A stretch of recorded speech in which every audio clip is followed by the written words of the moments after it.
مدارس کی طرف سے بھی یہ تقاضا ہے کہ جو لوگ دنیاوی تعلیم حاصل کر رہے ہیں انہوں نے صرف دنیا پر ہی فوکس کیا ہوا ہے، انہیں بھی اسکول کے اندر، کالج میں اور یونیورسٹی میں دینی تعلیم کم از کم انہیں ضرور دینی چاہیے۔ آج ہم دیکھتے ہیں بڑے بڑے سیاستدان ہیں، وکلاء ہیں، ملک کی بھاگ دوڑ سنبھالنے کی ان کے ارادے ہیں، وہ یہ چاہتے ہیں کہ انہیں وزیر اعظم بنا دیا جائے یا کوئی وزیر اعلیٰ کی سیٹ انہیں مل جائے، گورنرشپ انہیں مل جائے، بڑے بڑے عہدوں پر فائز ہیں، لیکن حالت یہ ہے کہ اگر انہیں یہ کہہ دیا جائے کہ وہ تلاوت کریں تو سورہ اخلاص نہیں پڑھ سکتے، تو آیت قنوت انہیں نہیں آتی۔ یہ قرآن، یہ تو بنیادی چیزیں ہیں نا، اگر جس بندے کو سورہ اخلاص نہیں آتی تو ہم اس سے کیا توقع رکھیں گے کہ وہ نماز کس طریقے سے پڑھتا ہوگا؟ کم از کم سورہ فاتحہ کے بعد سورہ اخلاص تو ایک ایسی صورت ہے کہ سورہ فاتحہ کے بعد سب سے زیادہ مسلمانوں کو یہ صورت یاد ہوتی ہے۔ اور دوسری بات جو آپ نے یہ کہی کہ لاؤڈ اسپیکر کے حوالے سے اور یہ کیمرے کے حوالے سے، دیکھیں زمانے کے ساتھ ساتھ کچھ مسائل ایسے ہوتے ہیں جن کا صراحت کے ساتھ قرآن اور حدیث کے اندر ذکر نہیں ہوتا، اور وہ اجتہادی مسائل ہوتے ہیں، تو علماء کرام وقت کی ضرورت کے ساتھ ساتھ اس کے اندر چینجنگ کرتے رہتے ہیں۔ تو پہلے بھی بہت سارے مسائل ایسے ہیں جنہیں وقت کی ضرورت کے تحت ان کے اندر چینجنگ ہوتی رہی ہے، اور اب بھی ہو رہی ہے، اس کے اندر ایسی کوئی قباحت والی بات نہیں ہے۔ ٹھیک ہے ڈاکٹر صاحب، میں آپ سے یہ پوچھنا چاہوں گا کہ جو ہم مختلف جگہوں پر دیکھ رہے ہوتے ہیں کہ پہلے تصویر کا جو معاملہ ہے اس پہ تھوڑی سی اگر روشنی آپ ڈال دیں کہ تصویر جو کھنچوائی جاتی ہے یا بنانے کے اوپر وہ قباحت ہے، کیا ڈیجیٹل آرٹ جو آج کل اس وقت لوگوں کے زبان پر ہے، لوگ جو اس وقت ڈیجیٹل آرٹ کو بہت زیادہ مقبول کر رہے ہیں، تو کیا کہنا چاہیں گے اس حوالے سے؟ بسم اللہ الرحمن الرحیم۔ جیسا کہ آپ نے آغاز میں دونوں ہمارے محترم علماء کرام سے سوال کیا تھا، اس زمن میں بھی میں ایک جملہ آپ کی اجازت سے اضافہ کرنا چاہوں گا کہ دیکھیے جس طرح فرمایا نا کہ عربی کے مقودہ لکل فن الرجال، ہر فن کے لیے اللہ نے الگ الگ مزاج کے لوگ پیدا کیے ہیں، اسی طرح آج کا دور اسپیشلائزیشن کا دور ہے، تخصص کا دور ہے۔ آپ کسی ہارٹ اسپیشلسٹ سے یہ نہیں کہہ سکتے کہ ایم بی بی ایس تو آپ نے بھی کیا ہوا ہے تو آپ مجھے نزلے کی دوا دے دیجئے، تو کہے گا آپ فزیشین کے پاس جائیے۔ ٹھیک ہے۔ آپ کسی کڈنی اسپیشلسٹ سے یہ نہیں کہیں گے کہ جناب آپ دل کا علاج کر دیجئے، ٹھیک ہے، وہ کہے گا نہیں سر آپ اس کے لیے ہارٹ ڈیزیز کے جو ماہرین ہیں، فزیشین ہیں، کنسلٹنٹ ہیں، ان کے پاس جائیے۔ تو بائیں نہیں، اسی طرح جب ہم کسی وکلا برادری سے یہ تقاضا نہیں کرتے کہ وہ میڈیکل کی تعلیم کیوں نہیں حاصل کرتے، وہ کہیں گے یہ الگ فیلڈ ہے بالکل، تو ہونا یہ چاہیے گورنمنٹ جو ابھی ہماری اس وقت آج تک الحمدللہ موجود گورنمنٹ ہے، اللہ تعالیٰ عافیت رکھے پاکستان کی انشاءاللہ، تو انہوں نے ایک اسٹینڈ لیا تھا پنجاب کی سطح پر کہ میٹرک یعنی ایک نصاب کی بات برسہ برس سے چل رہی ہے، ایک نصاب ہونا چاہیے، میٹرک تک کم از کم، چاہے مدرسے میں جانا ہو بچے کو، چاہے او لیول میں جانا ہو، چاہے اسکول میں جانا ہو، چاہے اسے میڈیکل فیلڈ میں جانا ہو، چاہے انجینئرنگ فیلڈ میں، میٹرک تک سب کی تعلیم یکساں ہونی چاہیے۔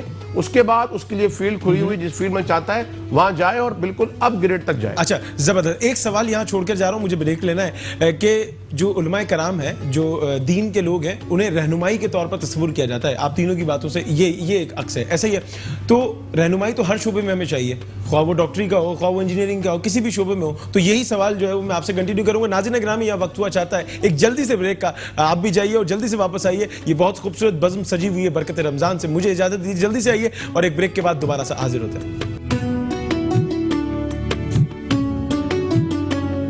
ایک بار آپ کو پھر سے خوش آمدید پیش کرتے ہیں ماہ رمضان کی خوبصورت لائیو نشریات بنام برکت رمضان، اور اس سے قبل آپ نے جلدی سے سنا ہوگا کہ میں کہہ رہا تھا مائک موجود ہے، نہیں موجود ہے، مفتی صاحب ہمارے ساتھ موجود ہیں، اور مفتی صاحب کا شمار ملک کے معروف سنخواہ میں ہوتا ہے۔ مفتی صاحب میں چاہوں گا پہلے کلام ہو جائے آپ کا، اور اس کے بعد ہم جو ہے وہ سوالات کا سلسلہ جاری و ساری رکھیں۔ انشاءاللہ تمام سامعین اور ناظرین سے درخواست ہے کہ درود شریف پڑھنے، اللہم صلی علی سیدنا۔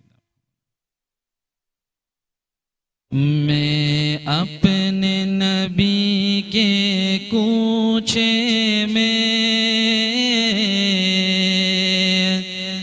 چلتا ہی گیا، چلتا ہی گیا، میں اپنے نبی کے کوچے میں چلتا ہی گیا، چلتا ہی گیا، ایک خواب سے گویا اٹھا تھا، کچھ ایسی سکینت طاری تھی، حیرت سے ان آنکھوں کو اپنی ملتا ہی گیا، ملتا ہی گیا، میں اپنے نبی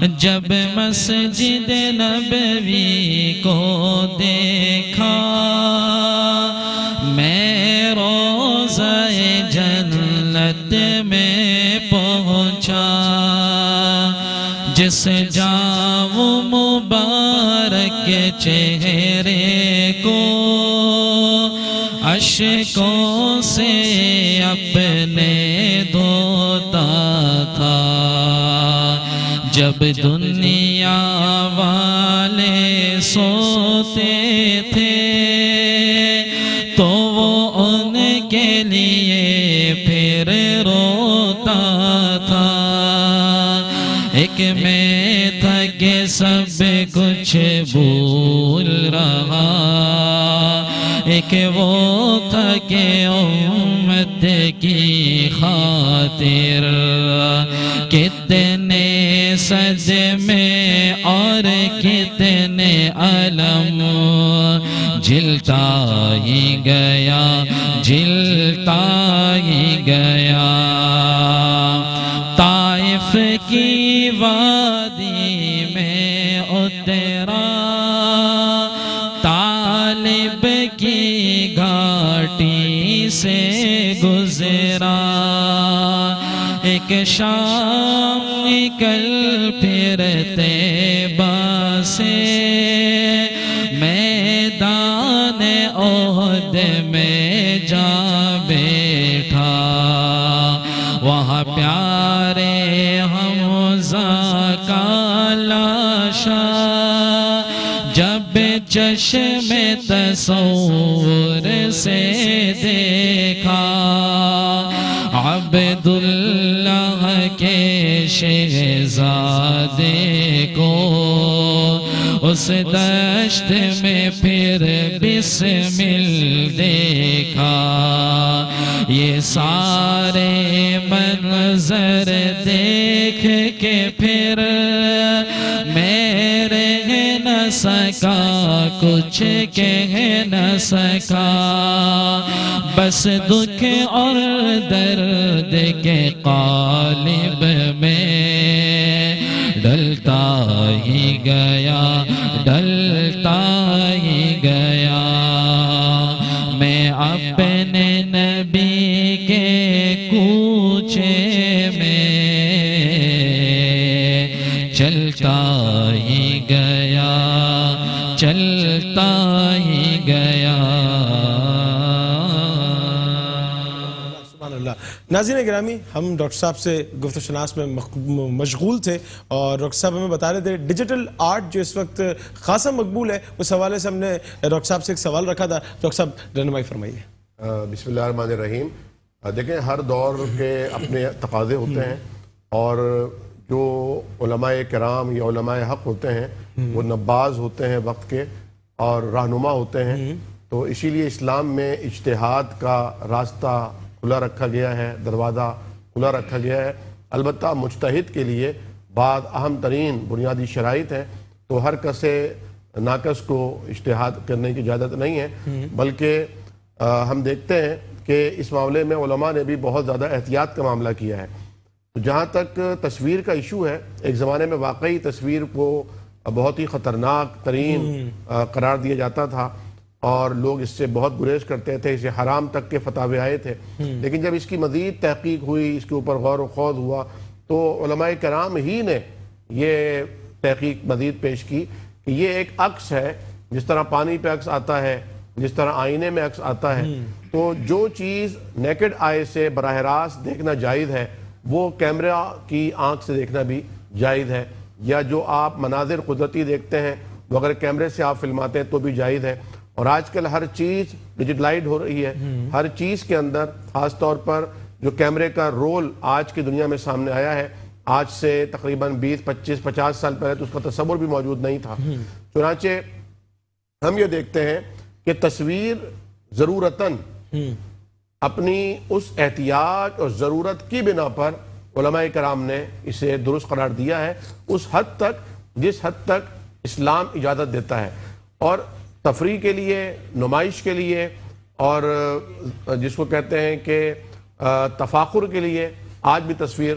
جائز نہیں ہے مناسب نہیں ہے جس طرح بعض علماء کرام بہت احتیاط کرتے ہیں اور حکم دیتے ہیں، ہدایت کرتے ہیں کہ سیلفیوں کا جو رواج ہے اس سے پرہیز کرنا چاہیے، اور یقینی طور پر سادگی کے اندر آج بھی حسن موجود ہے، اور اللہ کے حبیب نے فرمایا تھا کہ سادگی ایمان کی علامات میں سے ایک ہے۔ واہ زبردست۔ علامہ صاحب میں آپ سے ایک سوال پوچھنا چاہوں گا، وہ یہ کہ کچھ علماء نما لوگ ہوتے ہیں تو وہ عالم دین بنتے ہیں، وہ جو ہے نا انہوں نے درس نظامی نہیں کیا ہوا ہوتا اور وہ عوامی مقامات پر یا مختلف ٹی وی چینلز پر بیٹھ کر جو ہے وہ لوگوں کو غلط مشورے دے رہے ہوتے ہیں، تو کیا یہ صحیح ہے؟ بسم اللہ الرحمن الرحیم۔ یہ ایک اہم سوال آپ نے کیا ہے، اور میرے خیال ہے اس کی ذمہ داری ہم سے زیادہ آپ لوگوں پر عائد ہوتی ہے کہ ان کو بٹھانے والے کون ہیں۔ عمومی طور پر ہمارے معاشرے کے اندر ایک جملہ بولا جاتا ہے کہ مولویوں نے دین بگاڑ دیا ہے، لوگ عمومی طور پر یہ جملہ کہتے ہیں کہ علماء نے دین بگاڑ دیا، حالانکہ علماء نے دین نہیں بگاڑا، وہ تو بگڑی ہوئی باتوں کو بھی صحیح طور پر بیان کرتے ہیں، نشاندہی کرتے ہیں اس کی کہ یہ بات درست ہے اور یہ بات درست نہیں ہے۔ جیسا کہ ابھی بریک پر ہم گفتگو کر رہے تھے، آپ نے ایک بات کی تو اس کی نشاندہی کی گئی۔ تو اسی طریقے سے علماء کا کام تو ہے کہ جو قرآن اور حدیث کو صحیح طریقے سے اس کی اصل روح کے ساتھ اسے بیان کیا جائے۔ تو علماء اکرام تو قرآن اور حدیث کو صحیح طریقے سے بیان کرتے ہیں۔ ہوتا یہی ہے کہ جو لوگ عالم نہیں ہوتے، جن کے پاس قرآن اور حدیث کا صحیح علم نہیں ہوتا یہ ہے عمومی طور پر کہ لوگ اپنے گھروں سے نکل کر مسجد تک نہیں جاتے یا کسی عالم دین کے پاس نہیں جاتے، دارالافتاء نہیں جاتے، بس گھر سے نکلے، کسی بھی شخص کے چہرے پر داڑھی یا ٹوپی دیکھی تو اس کے پاس بیٹھے اور جو مسئلہ پوچھنا ہے تو اس سے پوچھ لیا۔ اب آگے والا جو بندہ ہوتا ہے وہ کبھی بھی یہ نہیں کہتا اپنی، بلکہ توہین سمجھتا ہے کہ وہ یہ کہے کہ بھائی میں عالم نہیں ہوں، آپ جا کر کسی عالم سے پوچھیں۔ قرآن مجید کا یہ حکم ہے فَاسْأَلُوا أَهْلَ الذِّكْرِ إِن كُنتُمْ لَا تَعْلَمُونَ، اہل ذکر سے پوچھو، اہل علم سے پوچھو، علماء سے پوچھو اگر تم نہیں جانتے۔ تو ہوتا یہ ہے کہ ہر بندہ ہی اگر کسی شخص کو آپ انجانے میں مولانا صاحب کہہ دیں، علامہ صاحب کہہ دیں، تو وہ آگے سے بڑا خوش ہو جاتا ہے کہ مجھے علامہ صاحب کہا ہے۔ اس کے بعد اس کی مزید خواہش ہوتی ہے کہ اب مجھے نام سے نہ پکارا جائے، مجھے علامہ صاحب ہی کہا جائے، اب مجھے مفتی صاحب ہی کہا جائے۔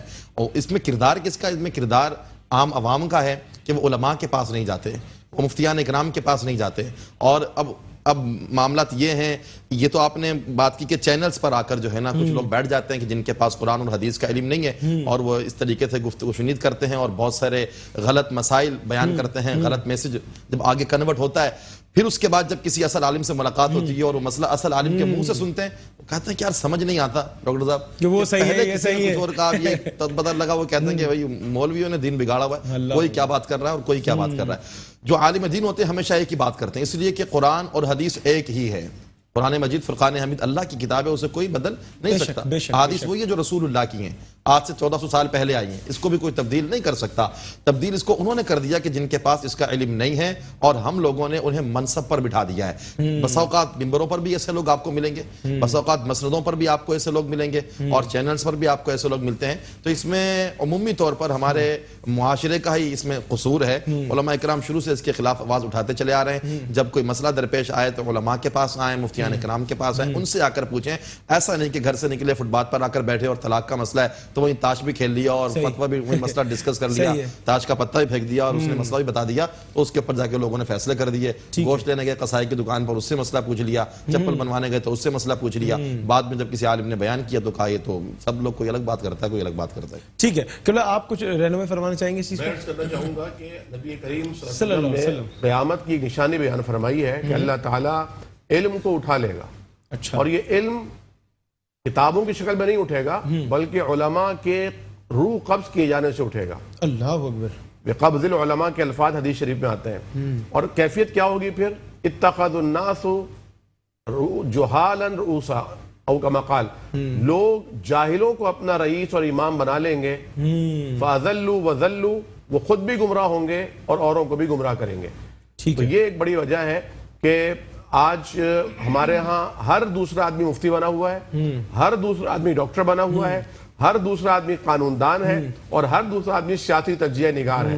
تو اس کی روک تھام ہونا چاہیے، جو جس فیلڈ کا ہے اسی فیلڈ کے حوالے سے ٹھیک ہو گیا۔ اچھا، میں ایک معذرت کے ساتھ ایک جملہ عرض کر رہا ہوں ناظرین گرامی، کچھ علماء کرام ہیں اور کچھ علماء کرائم ہیں کہ جو مختلف جگہوں پر ہم دیکھ رہے ہوتے ہیں۔ آپ لوگوں کی مسکراہٹ اس بات کا واضح دلیل ہے۔ اور علماء سو بھی کہا جاتا ہے۔ ہاں، تو کچھ علماء کرائم ہیں کہ جو ہم سن رہے ہوتے ہیں مدارس کے اندر زیادتی کے معاملات ہیں، مختلف ایسی جگہوں پہ ایسی چیزیں ہوتی ہیں، کیا کہنا چاہیں گے اس حوالے سے؟ بالکل، یہ ایک ہر معاشرے کا ایک پہلو ہوتا ہے، ایک جسے کہنا چاہیے کہ تاریخ پہلو ہوتا ہے، اس کی روک تھام ہوتی ہے، ہونی چاہیے۔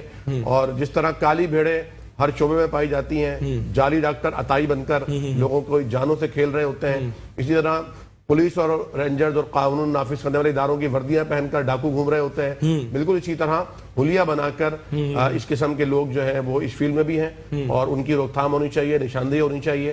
دیکھیے جو عالم حق ہوگا اس میں تواضع ہوگی, انکساری ہوگی, اس میں عاجزی ہوگی, اس میں علم کی قدر ہوگی, علماء کی قدر ہوگی, اور جو عالم نہیں ہوگا وہ ان تمام چیزوں سے تہی دست ہوگا. جی جی جواد صاحب کیا کچھ محمد بھائی میں تھوڑی سی بات یہاں پر جی جی کروں جی گا بسم اللہ کہ آپ نے جیسا صرف اس میں علماء کو اور مسجد اور مدرسے کا آپ نے یہاں پر نام لیا تو یہ زیادتی ہے. دیکھیں یہ جو معاملات ہیں, زیادتی کے جو بھی معاملات ہیں, یہ مدرسے میں ہو, اسکول میں ہو, کالج میں ہو, یونیورسٹی میں ہو, ہاسپٹل میں ہو, ہوٹل میں ہو, کسی بھی جگہ پر ہو, ناجائز ہے, سخت حرام ہے اور گناہ ہے. اس کا کسی خاص مدرسے کے ساتھ یا علماء کے ساتھ اسے مختص کر دینا یہ بالکل زیادتی ہے. جہاں پر بھی ہوتا ہے ہم اسے کنڈیم کرتے ہیں اور اس کی مذمت کرتے ہیں. قبلہ کچھ آپ فرمانا چاہیں گے؟ بس ہمارے پاس وقت کا میڈیا سے بھی یہ ایک شکوہ ہے کہ اگر کوئی ایسی بات مدارس کی طرف سے کوئی آتی ہے تو میڈیا بہت زیادہ اس کو ہائی لائٹ کرتا ہے. ایسا ہی ہے, بالکل ایسا ہی ہے. اور اگر اسی طرح کی بات کسی اور جگہ سے سامنے آتی ہے تو اس کو دبایا جاتا ہے. قبلہ اصل میں مدارس ایک پاک جگہ ہے نا, ہمارے لیے تو علم کی ایک جگہ ہے جہاں علم سیکھنے جاتے ہیں. جی بات آپ کی بالکل بجا ہے, لیکن علامہ صاحب نے جیسی بات کی جہاں اچھے لوگ ہوتے ہیں وہاں اس طرح کالی بھیڑیں بھی ہوتی ہیں, لیکن اس کو اس طرح اس کی نشر و اشاعت کرنا اور سب پر پھر ایک جیسا فتویٰ لگانا, سب کو ایک جگہ نہیں دیتے. بالکل ایسے اس طرح یہ بہت غلط ٹھیک ہے. بات ناظرین گرامی, یہاں وقت ہوا چاہتا ہے ایک چھوٹے سے وقفے کا. یہ وقفے بڑا پریشان کر رہے ہیں لیکن آپ نے واپس آنا ہے. علماء کرام یہاں موجود ہے, جلوہ گر ہے, اور ہم ان سے یہی سلسلہ جاری رکھیں گے. آپ نے آنا ہے جلدی سے ایک وقفے کے بعد واپس آ جائیے. ویلکم بیک ناظرین, ایک بار آپ کو پھر سے خوش آمدید پیش کرتے ہیں ماہ رمضان کی خوبصورت لائیو نشریات بنام برکت رمضان. میں ہوں آپ کا میزبان محمد عریب, اور اس وقت علماء کرام سیگمنٹ سے براہ راست آپ سے گفت و شنید کر رہے ہیں. علماء کرام موجود ہیں. مفتی صاحب آپ کچھ کہنا چاہیں گے, عوام کو پیغام دینا چاہیں گے؟ عوام کے لیے پیغام یہ ہے کہ علماء کرام کی حیات کو, ان کی زندگیوں کی قدر کریں اور ان سے مسائل پوچھیں. جب تک آپ ان سے مسائل نہیں پوچھیں گے تو آپ کو آپ کے مسئلے کا حل نہیں ملے گا. ان کے پاس آئیں, ان کے پاس بیٹھیں, علماء کرام کی صحبت اٹھائیں. انشاءاللہ علماء کرام کی صحبت آپ اٹھائیں گے تو آپ کو خوشبو ملے گی, آپ کو دین سیکھنے کو ملے گا, اور علماء کرام کی عزت کریں. واہ سبحان اللہ سبحان اللہ. علامہ صاحب آپ کچھ کہنا چاہیں گے؟ جی محمد عریب بھائی, پیغام نوجوانوں کے لیے یہی ہے کہ وہ قرآن سے محبت کریں. خیرکم من تعلم القرآن وعلمہ. سب سے بہترین شخص وہ ہے, حضور نے فرمایا, جو قرآن پڑھتا ہے اور دوسروں کو اس کی تعلیم دیتا ہے. قرآن سے محبت کریں, قرآن پڑھیں, قرآن کی تعلیم حاصل کریں, علماء سے محبت کریں, علماء سے ملیں, ان سے پیار کریں, ان کا ادب و احترام کریں, ان سے مسائل پوچھیں, بجائے اس کے کہ آپ فٹ باتوں پر بیٹھ کر دینی مسائل اور شرعی مسائل کو ڈسکس کریں. اس سے بہتر یہ ہے کہ آپ مسجدوں میں آئیں, مدارس میں آئیں, علماء کرام کے سامنے اپنا مسئلہ رکھیں. قرآن مجید فرقان حمید ایک مکمل رہنما کتاب ہے, ہمارے سامنے موجود ہے. اللہ رب العالمین نے ہر مسئلے کا حل قرآن مجید فرقان حمید کے اندر رکھا ہے. رسول پاک صلی اللہ علیہ وسلم نے ایک مکمل دین ہم تک پہنچایا ہے. آپ کا کوئی بھی مسئلہ ہو, جب آپ علماء کے پاس آئیں گے, ان کے ساتھ پاس آ کر بیٹھیں گے, ڈسکس کریں گے, تو انشاءاللہ العزیز آپ کو اپنے مسئلے کا جواب بھی مل جائے گا, اور آپ کو ایمانی تقویت بھی ملے گی اور روحانی تقویت بھی ملے گی انشاءاللہ. جی ڈاکٹر صاحب, میں مختصراً یہ عرض کروں گا کہ ہر مسجد میں امام صاحب اور کمیٹی اور نمازیوں پر مشتمل ایک اصلاحی کمیٹی ہونی چاہیے جو اصلاح معاشرے کا کردار ادا کرے. مسجد میں اگر کوئی نمازی نہیں آتا ہے تو اس کی جا کے عیادت کی جائے, اس کے بچے نہیں آتے تو ان کی جا کے ترغیب دی جائے کہ نماز پڑھنے کے لیے آئیے, اور اس محلے کے جتنے مسائل ہوں وہ مسجد کی انتظامیہ حل کرے. ڈپٹی کمشنر, اسسٹنٹ کمشنر, علاقے کا ناظم بھی امام صاحب سے آ کے مشاورت کرے کہ امام صاحب یہ مسئلہ ہے, آپ نے حل کرانا ہے, تب جا کے علماء کرام اصلاح معاشرہ کے کردار کے حامل بنیں گے. زبردست زبردست. ناظرین گرامی, ہمارا ہرگز مقصد یہ نہیں تھا کہ ہم علماء کرام سے اتنے تلخ سوالات کر کے اور جو ہے وہ کوئی غلط پرسپیکٹو دینا چاہیں, ایسا ہرگز نہیں تھا. اصل میں جب شیطان کو نکالا گیا تھا, رب نے کہا تھا فخرج نکل جا, تو پھر اس نے کہا تھا کہ میں ان لوگوں کو پریشان کروں گا کہ جو تیری راہ پر چل رہے ہوں گے. تو علماء کرام کے اندر جو لوگ ہیں, جو ایک آدھی جو گندی مچھلی ہے وہ جو پریشان کرتی ہے, وہ تمام کو اسی لپیٹ میں لے رہی ہوتی ہے. تو ہم کوشش یہ کر رہے تھے کہ ہم علماء کرام سے ہی کہلوائیں, ان سے پوچھوائیں کہ بھئی ایسا ہے کہ کیا ہوتا ہے, کس طریقے سے کس عالم دین کو سننا چاہیے, کس عالم دین کی باتوں کو سمجھنا چاہیے. تو یہ تمام معاملات ہیں. علماء کرام کی عزت, احترام, وقار ہمارے دلوں میں ہے اور ہم سب عزت کرتے ہیں, اور انہی کے ذریعے جو ہے وہ علم پہنچتا ہے, انہی کے ذریعے دین ہم تک پہنچتا ہے, ایک بہتر مثبت انداز میں پہنچتا ہے. اور اب چونکہ دین جو ہے ایک بہتر انداز میں لوگوں کے پاس یہ میڈیا کے طور پر جو ہے پہنچنا شروع ہو گیا ہے تو فرقہ واریت بہت کم ہوتی جا رہی ہے. لوگوں کو سمجھ میں آ رہا ہے کہ کہاں اختلاف کرنا ہے. اختلاف حق کا جو اختلاف رائے ہے اس کا حق ہے, تمام کو ہے. لڑائی جھگڑے سے پرہیز کریں. اور علماء کرام آپ تمام کا شکریہ, مفتی صاحب آپ کا شکریہ, علامہ صاحب آپ کا شکریہ, ڈاکٹر صاحب آپ کا شکریہ, اور بھائی آپ کا بہت شکریہ. ناظرین گرامی, یہاں وقت ہوا چاہتا ہے اس پروگرام کو جو ہے وہ ختم کرنے کا. اس کے بعد عمار بھائی آئیں گے, اپنے خیالات سے, اپنے انداز سے آپ لوگوں کو محظوظ کریں گے. یہاں اپنے میزبان محمد عریف کو دیجیے اجازت. انشاءاللہ کل آپ سے ملاقات ہوگی اسی اپنے پن کے ساتھ کہ آپ اپنا بہت خیال رکھیں گے, اور اگر سانسوں میں یہی روانگی باقی رہی, یہی توانائی رہی, تو انشاءاللہ آپ سے ملاقات ہوگی. تب تک کے لیے اللہ نگہبان. دیکھنے والوں اور سننے والوں کو السلام علیکم ورحمۃ اللہ وبرکاتہ. معزز ناظرین کرام, ایک بار پھر برکت سحر رمضان ٹرانسمیشن میں آپ کا خیر مقدم. آپ کا میزبان سید عمار بابر حاضر خدمت. گزشتہ روز کی طرح امروز بھی الحمدللہ آج دوبارہ میرے ایوان میں موجود ہیں ممتاز دینی اسکالر جناب علامہ فیصل بیگ عزیزی بندگی صاحب. دینی علوم کے اوپر نہ صرف بلکہ دنیاوی علوم پر بھی گہری نظر رکھتے ہیں, گرفت رکھتے ہیں. بولنے کا, کہنے کا, ادائیگی کا ایک منفرد انداز رکھتے ہیں. ایسا انداز رکھتے ہیں جو دلوں میں اتر جاتا ہے, دلوں میں اتر کر کے ذہن میں پہنچتا ہے, اور لبوں سے جب نکلتا ہے تو ایک تابندہ صورت اختیار کر جاتا ہے. بلا تاخیر ان کی طرف بڑھوں گا. السلام علیکم ورحمۃ اللہ. وعلیکم السلام ورحمۃ اللہ وبرکاتہ. جی علامہ صاحب, ایک بہت ہی برننگ کوشچن ہے. کیا قرآن مجید یا حدیث مبارکہ کی روشنی میں کوئی ایک ایسا وظیفہ آج ہمارے سننے والوں کو اور دیکھنے والوں کو بتائیے.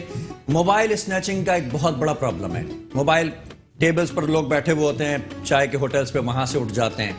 موٹر سائیکلز روک کر کے موبائل چھین لیے جاتے ہیں, بیگز چھین لیے جاتے ہیں. ٹھیک ہے, بینکس میں جاتے ہیں, بینک کے باہر لوگ تاک لگائے کھڑے ہوتے ہیں, اسنیچرز وہاں سے چھین لیتے ہیں. کوئی ایسا مجرب وظیفہ بتائیں کہ اس چیز سے جان چھوٹ جائے. بالکل, اس کے مسنون وظائف سے استفادہ کرنا چاہیے. ایک تو یہ کہ اپنے ہر کام کی ابتدا بسم اللہ سے کرنی چاہیے. اور جب کراچی اور اس کے مضافات میں فقہ جعفریہ کے مطابق اذان فجر کا وقت ہوا چاہتا ہے.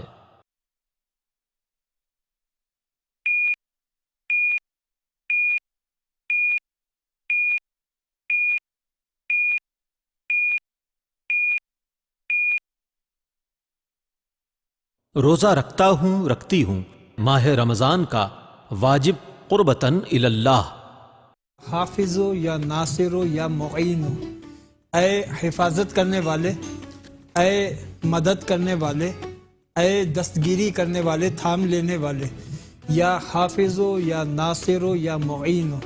اللہ کو اللہ کے ان تین ناموں سے جب پکارا جائے تو بندہ اللہ کی پناہ میں آ جاتا ہے. سبحان اللہ. تو ایک تو یہ نام ان سے استفادہ کرنا مثلا چاہیے. اس کا جب کسی سفر پہ ہو تو کوشش کریں کہ ورد زباں رکھیں. اس کا ورد رکھیں گے تو اللہ کی حفاظت میں رہیں گے, اور پھر اس قسم کی سنیچنگ وغیرہ کے واقعات سے اللہ تعالیٰ محفوظ فرمائے گا. سبحان اللہ, ماشاء اللہ. ناظرین آپ نے دیکھا اور سنا کہ موبائل سنیچنگ ایک بہت بڑا ہمارے ملک میں ایک بہت بڑا مسئلہ بن چکا ہے. اس کی وجہ سے کئی جانیں بھی جا چکی ہیں. آج آپ نے یہ مجرب وظیفہ جان لیا ہے. میں امید کرتا ہوں کہ اس مجرب وظیفے میں یا حافظ ہو یا ناصر ہو اور یا معینوں کا جو اسم اعظم ہے, گھر سے نکلتے وقت بسم اللہ شریف پڑھنے کے بعد اور بسم اللہ توکلت علی اللہ پڑھنے کے بعد آپ اس کو جاری و ساری رکھیں گے. اللہ کی ذات سے امید ہے کہ کسی قسم کی تکلیف نہیں آئے گی. چلتے ہیں ایک چھوٹے سے بریک کی طرف, جلدی حاضر ہوتے ہیں اور ایک اور برننگ کوشچن آپ سب کے لیے یہاں پر موجود ہے. اپنا خیال رکھیے گا تھوڑی دیر کے لیے.